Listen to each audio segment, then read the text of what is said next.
I'm Chantel from the Nocturnal. How are you? I'm blessed. I can't complain. Thanks for having me. Of course, of course. So let's just dive right into it. I want to talk about how you recently shot the cover for Jeezy's new book, Adversity for Sale, and in your caption on Instagram, you mentioned that it was a full circle moment for you. So could you elaborate on that a little more?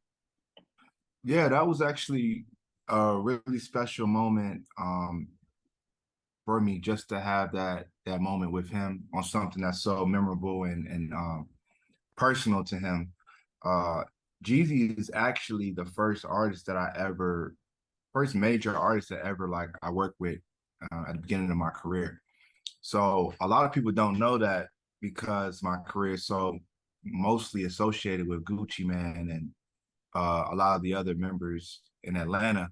But the first artist I ever traveled out of town with, um, went to All Star Weekend with, and shot with, was actually Young Jeezy. And it was in 2012, beginning of 2012, when he was on his TM 103 run. So just for us to reconnect, and to be honest, he didn't even remember me being his cameraman back then. So it was a very, very short stint. But just to reconnect now, at the level that my career has been blessed to grow to, and to have that moment with him, that reintroduction with him at the level that I'm at now, it just meant a lot to me, to be able to have that moment, and also just to show like 10, 11 years. Like, seeing him reminds me of where I started. And then now, being able to share that moment with him was really special. In my studio, we shot it at my studio. He got to walk down the hallway of photos that I've taken over my career. So that was just really special. Yeah. Well, speaking of like full circle moments like that, I want to talk about I'm sure you have plenty of moments like that throughout your career. What's your favorite part about being a photographer? I know it's kind of like a cliche question, but Nah, no cliche. I yeah. think my favorite part is storytelling. Hmm. It's the memories. It's like you're literally documenting memories. You know what I mean? And in some regards, I often tell people it's a very emotional type of industry and a very emotional type of service to do, because you're like capturing the windows of someone's soul sometimes. Like for the style of Hmm. photography that I usually do, like my work doesn't really lean on like costumes or create too over the top creatives. It's usually really authentic Yeah. work that I do, where I feel like I'm like capturing the essence of the human being that, represents that artist, or that that artist is. So from my work, what I love most about it is I can look at an image that I took straight out the camera, and the next day I'll love it for this reason. But as time goes on and things happen in their career or in my life, I can go back and look at an image with a whole different perspective and be like, wow, I didn't even notice that I captured this, or that this was a part of it. Hmm. Or sometimes it's the photo that I didn't select in my first round of edits that I'll go through the hard drive years later and be like, why didn't I pick this photo? This is actually Yeah. way better than that one. So it's just like it's like getting better with time, like fine wine almost, when I think about photography. And what I'm most excited about is now that I have a decade under my belt, um, the work still has the same impact. I can show photos that I took in my first year of photography and still get a ooh and ah out of people as if they're seeing it for the first time. And that's the most special part about photography for me.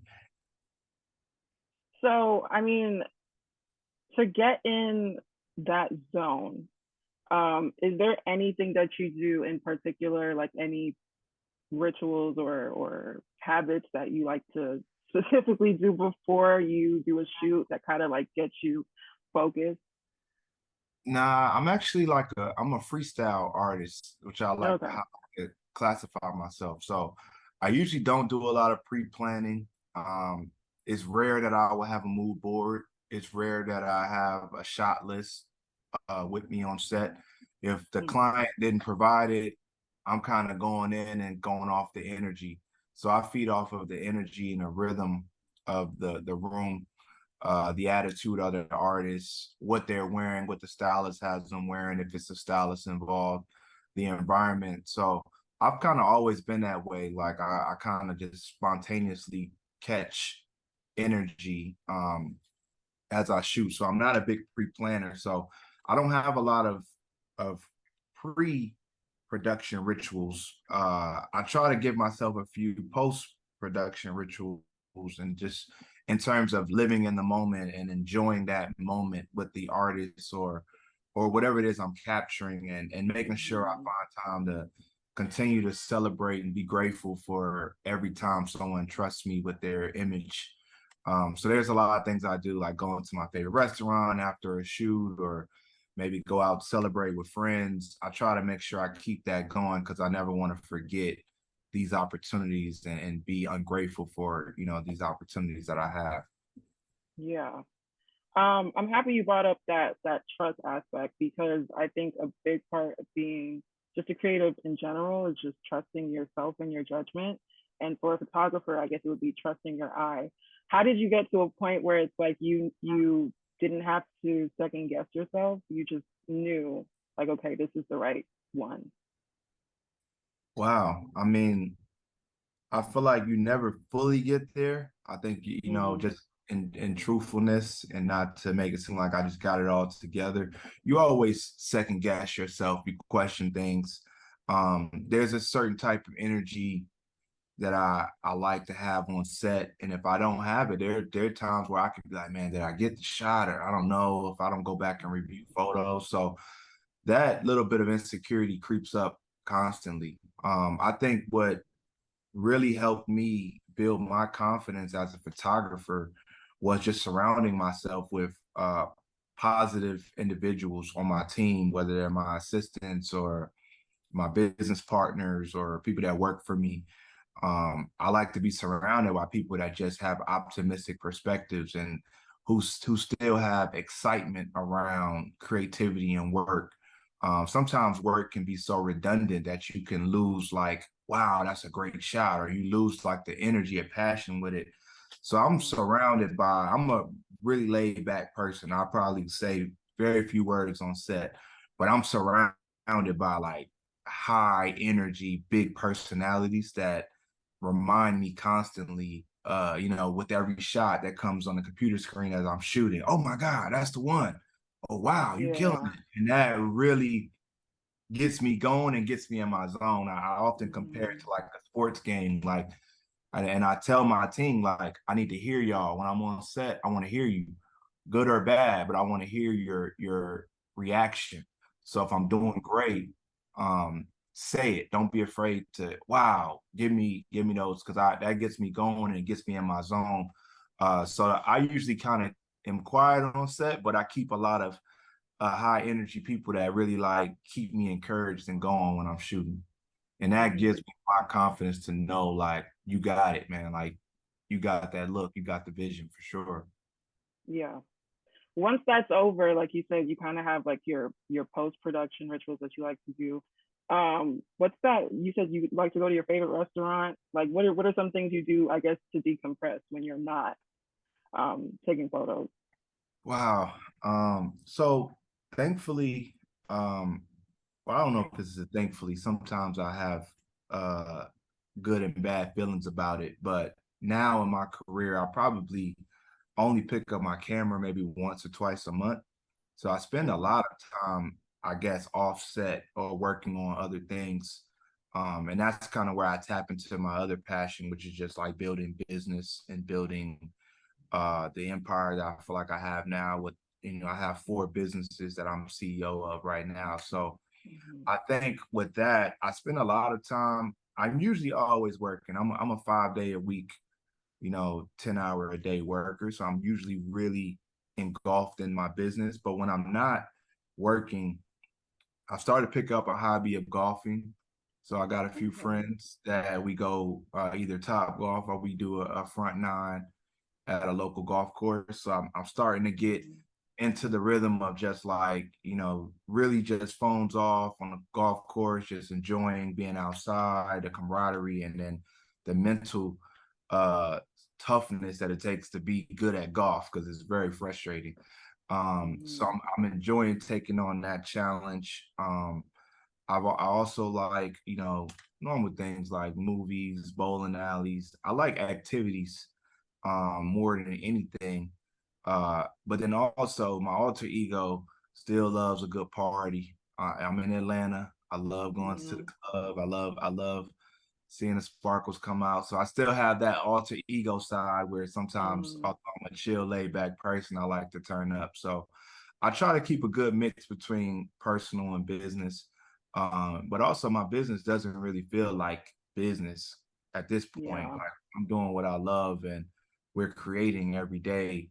And now I'm creating a lot of things for myself. So I just love the atmosphere and the environment my work brings me. So, but I keep a good balance. Yeah. You kind of look like a golfer now with the hat and But the yeah, collar shirt. yeah, I got the golf swag um, today for yeah. sure. Are you good?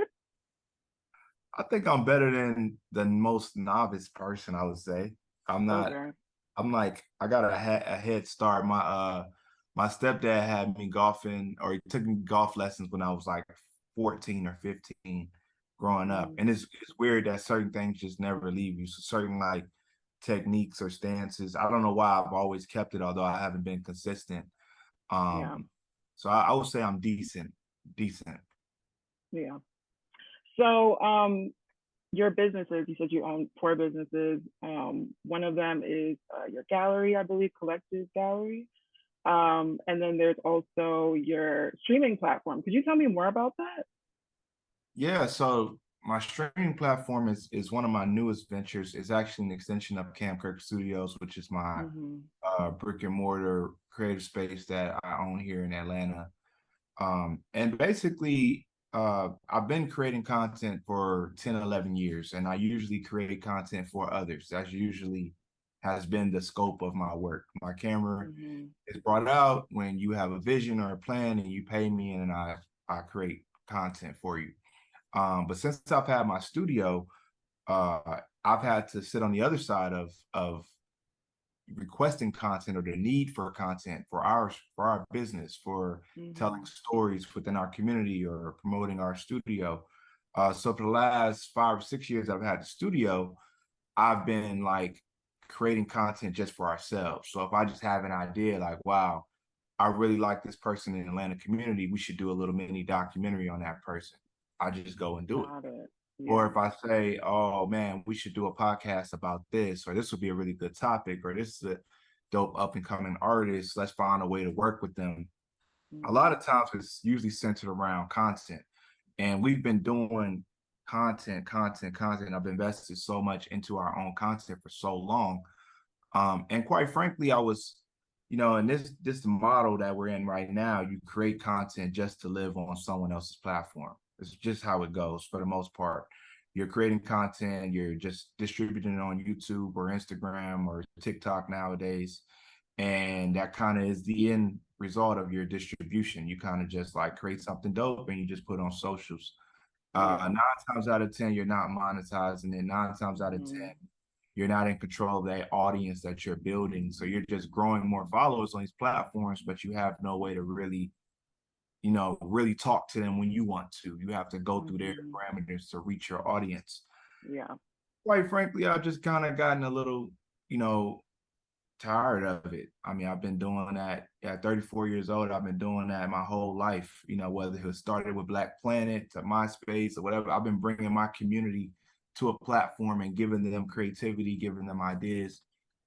And my thought process now is like, why can't I just build that for myself? So if I'm Mm-hmm. able to grow 100,000 followers on Instagram, even if I was to get 10,000 on my own site, that's a worthy 10,000. That's probably worth more than 100,000 I would have on Instagram. So that's a mission and a plan that I'm on. I have some great partners in U42, which is another venture that I actually have ownership stake in, that's supporting and empowering the platform. And basically, this is going to give me a home base for my content and the ability to start producing content for other like-minded creatives who just want the ability to build and create stuff free of algorithms and all that, and want a Yeah. platform to put it on. So CKS is going to be the home for creatives. I'm going to be creating a lot of new content and web show ideas, everything from podcasts to cooking shows to Mm. cocktail shows to podcasts to sports. Like we're like covering a Yeah. lot of ground in the type of content I'm going to be bringing onto the platform. But we're in the early stages of it, and it's a really exciting venture for me to really step into like the producer role. I've been creating Mm-hmm. and physically touching the camera, and now I can still do that and put some ideas I have on the platform, but now I can just say, hey, this show is dope. We want to pick it up and Yeah. help you take it to the next level. And that's what CKS is going to be all about. I love the idea of basically you cutting out the middleman and just having everything in house. I definitely think if more creators, if they have the means to do it, if they ever get to a place like you in your career, I definitely would recommend that. I do think that's smart. So, but I love that idea that you're just gonna try to cover everything just on your own platform. I think that's very cool. Thank you. Um, I want to talk about your humble beginnings. So you are from Maryland, right? Yep. And you moved here after high school, I believe. You moved to Atlanta after high school. Went to Morehouse. What was that? What was that transition like? Is there anything that you ever miss about Maryland that maybe you wish Atlanta had, or I don't know? Yeah. Yeah. The biggest Yeah. thing is family, my family. Oh, okay. Yeah. My entire family is in Maryland. So, funny enough, when I left and went to college, my mom had just had a baby. So, my mom had a daughter 17 years after having me. Oh my So God. I miss that probably the most is, being there for those years with my little sister. And then my mom, my dad, my entire family has remained pretty much in Maryland for the most part. So that's what I miss the most. But in terms of the transition, it was so needed for me to get out of my bubble and out of the shell that I was living in Maryland. Um, Mm-hmm. my life would have been on a completely different trajectory and path. Uh, it was a smooth transition for the most part because where I lived in Maryland in PG County, it has a similar like racial kind of, I guess, racial, what I'm trying to say. It has a similar makeup, whereas Mm-hmm. it's the home, it's the second home for the most wealthiest or middle class blacks. So I I was see. always Yeah. surrounded by black success, so I knew black people that had things going on in Maryland as well. So when I moved to Yeah. Atlanta, obviously that's where it's really known for. It was an easy transition for me because I knew, black people that had money, some that were middle class and some that were whatever. I grew up around that. So the transition was pretty easy. And then Maryland is somewhat southern at the same time. It's not Mm-hmm. as city like as New York or something like that. So the transition was pretty seamless. And I really just got to find myself out here. Going to Mm-hmm. Morehouse, the best decision I've ever made in my life. It really matured me really fast, being away from home, being away from family. I got to know what I like, what I want to do, minus any type of family pressures, anything else like that. And I got to Mm-hmm. find myself. And luckily, I stumbled across, this career path that I'm in now, which I think I was just called to do. Mm-hmm. What's your what's your favorite thing to photograph?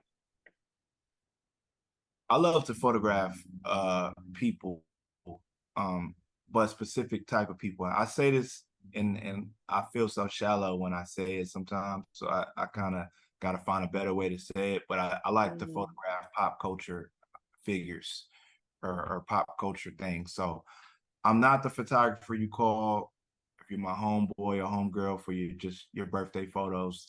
I'm not that. I don't really Mm-hmm. bring the camera around me all the time. I'm not just the one walking down the street just taking pictures of random people. I really like to create like memorable moments with my photography within culture. And that's really where my small niche passion for photography, that's really where it hits the sweet spot for me. So I love portraits. I love, like you mentioned, the work I just did with Jeezy. I love that. Like, I love being able to go into a Barnes and Noble and see that book on the shelf one day, and to know that it'll be there for hundreds of years. It's a part of history. I love when you Google search a certain artist or celebrity, and my image is one of the first, second ones to pop up. It's that type of impact that really inspires me, and inspires me to know that like a photographer can have this type of power. I remember seeing an interview with Jonathan Main, who's like icon in photography. And I remember him saying earlier about his work, like you can close your eyes, and when you think of Lil Wayne, you'll see one of his images. Or if you think of Jay-Z, you'll see an image he took. And just thinking about the power that holds inspired me to want to do that, with my generation of artists. I want you to close your eyes and think of Young Thug, and you see one of my pictures, or Metro Boomin, you see a picture that I took, and that's what resonates with you about that artist. So that's what I love about it. I love, pop culture moments. And now I've been expanding more into like, now that hip hop has grown, it's really driven me to the commercial space now. So now I'm able to still have that same impact working with brands like American Express or brands like Puma or Nike. I'm able to Mm-hmm. still bring that same energy to that level of commercial world. I did a shoot with Big Boy for Airbnb, and it's like both of my worlds combining. And, it's still a pop Mm-hmm. culture moment, but you're dealing with one of the biggest, corporate companies in the world, and stuff like that. It gets me really excited. Yeah. I mean, since the inception of Kirk Studios, you've worked with, like you said, plenty of brands from Nike, you've worked with the NBA. Over the years, what have you learned is your ultimate do and don't when you're shooting someone? One of my ultimate dues, and this works for me and my style, is I like to create an environment where my subject can naturally be themselves. I'm Mm-hmm. not a very like pose like this or do this or turn to the left or do the right. I kind of try to create an environment where they can freestyle and be themselves, and I can kind of just Mm-hmm. capture the essence of what they do. So what they'll call my style of photography, especially in the studios, like I'm a rapid fire photographer. I just shoot, shoot, shoot. So if you do a shoot with me, you're probably going to leave with 5,000 images or Mm-hmm. more, and I'm capturing every movement that you do, with the hopes to capture something really organic and natural versus something that feels too overproduced or overstaged. And you capture a natural essence of somebody. So that's been my style that works for me. I know a lot of other photographers that are much more like snipers, like they can one shot and get the image, and they know how to Yeah. pose perfectly and tilt your head.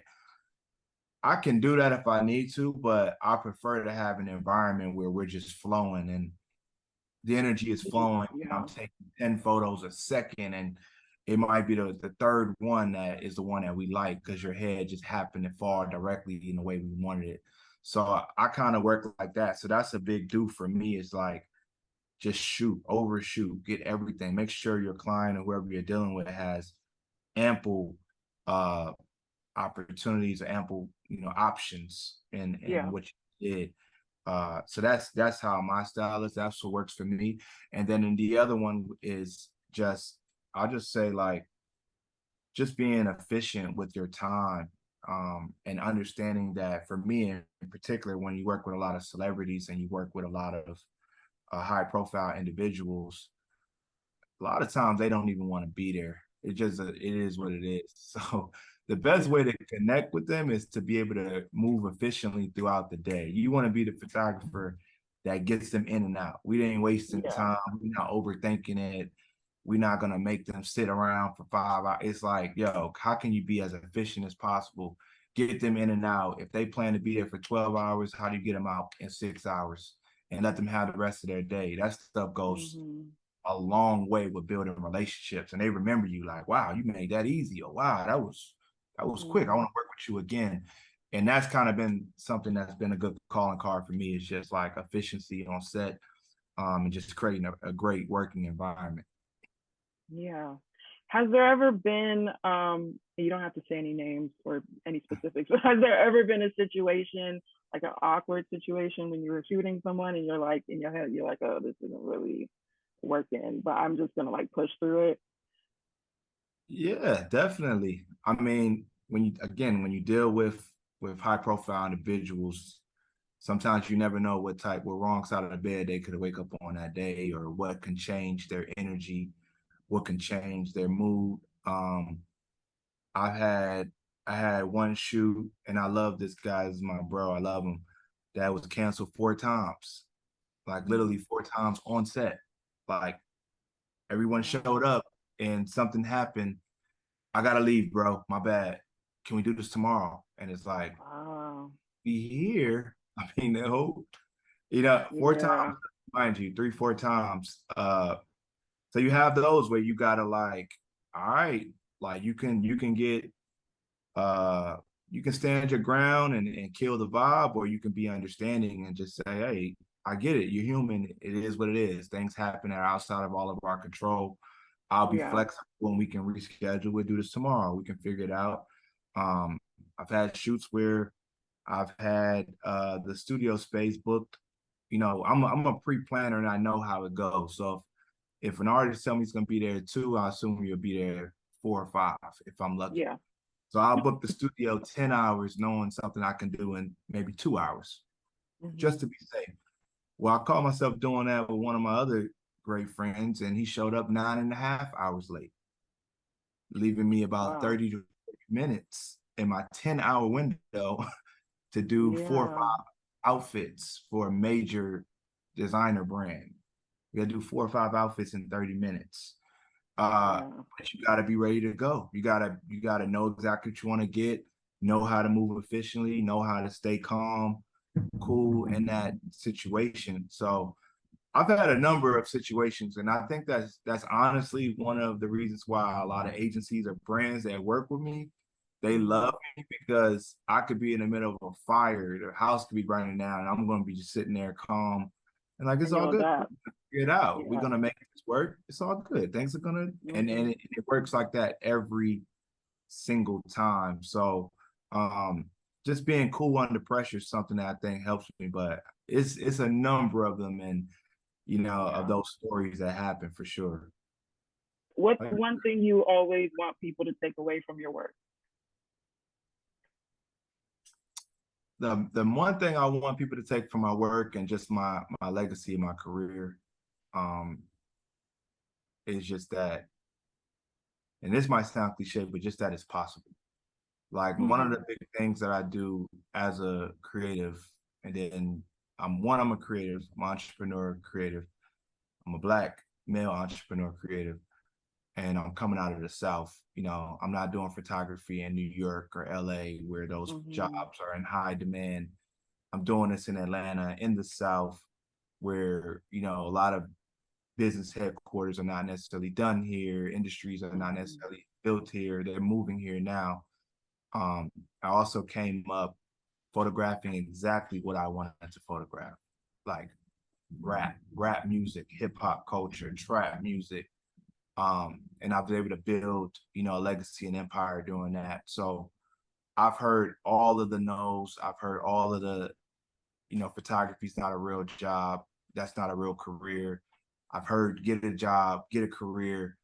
I've even told myself that, early stages of my career, like, yo, you're doing this for now to pay the bills. The goal is to jump, and maybe you'll go work for a label, you'll go work for Hmm. Adidas or Nike in their marketing department. I've even told myself that.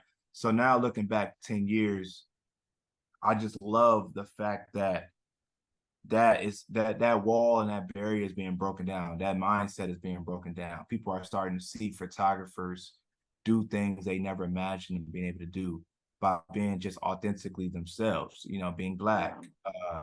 documenting or photographing what they want, and getting paid for it from the major brands. I recently revisited Morehouse maybe like a month ago. And I was just walking on campus, and it was like a group of kids, and it had to be about 15 of them, and out of the 15, 10 of them had a camera in their hand.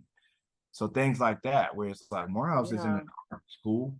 But they realized like, shoot, I can go to Morehouse still, follow Cam footsteps, learn business, and still continue on my path and creativity.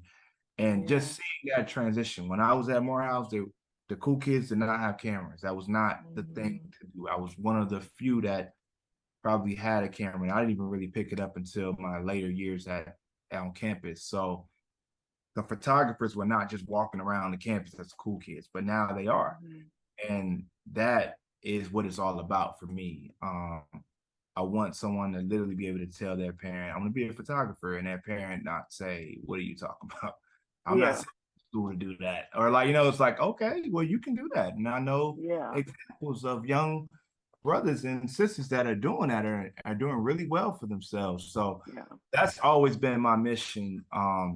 Is taking what I've learned from a marketing side from the music industry and applying that to my industry, photography, and making a photographer look larger than life, bigger than life. That's why I've put my face on billboards. I have a studio named after me. You can Google me on Google Maps and find my space. Like my name holds weight, and that was purposely done to just encourage and show other people like a photographer can do these types of things. Yeah. That is definitely very inspiring. And I love what you said about how um, now you'll see a lot more kids walking around with cameras. I don't even really consider I don't consider myself a photographer, but like I bought a Canon camera during Black Friday. It's just like it's like okay, like this is kind of like just like even if it's just a side hobby or something you do for fun. I think just exploring stuff like that that's not like the traditional job route or career route, I think that's very cool. And it's But I and yeah. not to get too deep, it's how we preserve our history. It's how we Hmm. tell our stories, for generations. It's our images, whether you're capturing your phone or you're a beginner and you're capturing moments with friends or whatever, it gives you the ability to pass something down generations, Hmm. what I mean, and to show the next generation to come, this is how we did it. This is what we did. And this is how we keep stories going.